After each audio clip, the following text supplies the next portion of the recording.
पतंजलि योग सूत्र चैप्टर 2 के 19वें श्लोक के पार्ट में आपका स्वागत है।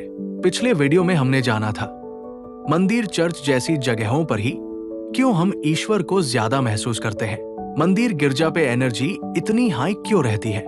आज के वीडियो में जानते हैं यदि कोई व्यक्ति जिसमें बहुत अधिक सत्व नहीं है, यानी जहां इंसान की एनर्जी लो है, ऐसा इंसान वहां जाता है तो वो स्थान उसे प्रभावित करेगा और उसके सत्व गुण को जागृत करेगा। इसलिए सभी मंदिरों और पवित्र स्थानों का यही महत्व है। लेकिन आपको ये याद रखना चाहिए कि उनकी पवित्रता वहां एकत्रित होने वाले पवित्र लोगों पर निर्भर करती है।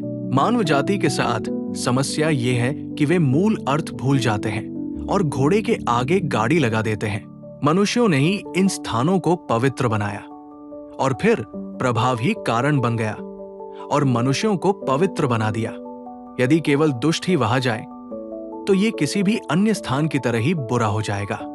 किसी चर्च का निर्माण इमारत से नहीं बल्कि लोगों से होता है और यही बात हम हमेशा भूल जाते हैं। यही कारण है कि ऋषि और पवित्र व्यक्ति जिनमें ये सत्व गुण इतना अधिक होता है, अपने चारों ओर इसका इतना अधिक प्रसार करते हैं और अपने परिवेश पर दिन रात एक जबरदस्त प्रभाव डालते हैं। एक व्यक्ति इतना पवित्र हो सकता है कि उसकी पवित्रता मानो मूर्त हो जाए, शरीर शुद्ध हो गया है और एक अत्यंत भौतिक अर्थ में कोई आलंकारिक विचार नहीं, कोई काव्यात्मक भाषा नहीं।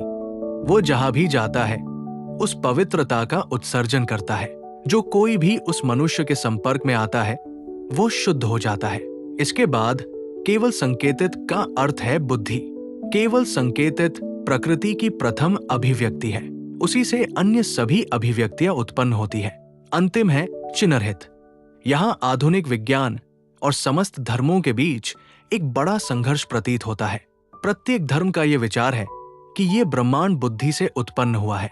केवल कुछ धर्म अधिक दार्शनिक थे और उन्होंने वैज्ञानिक भाषा का प्रयोग किया।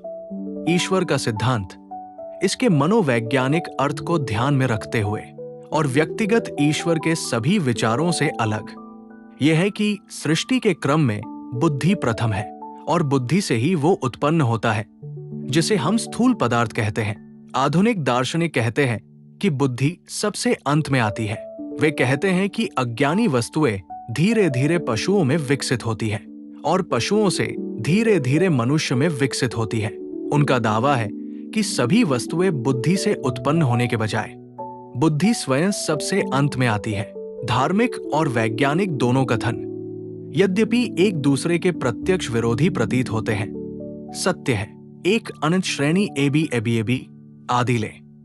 प्रश्न यह है कि कौन प्रथम है, ए या बी।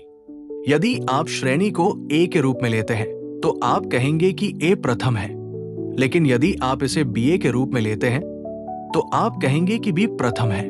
ये इस बात पर निर्भर करता है कि आप इसे किस प्रकार देखते हैं।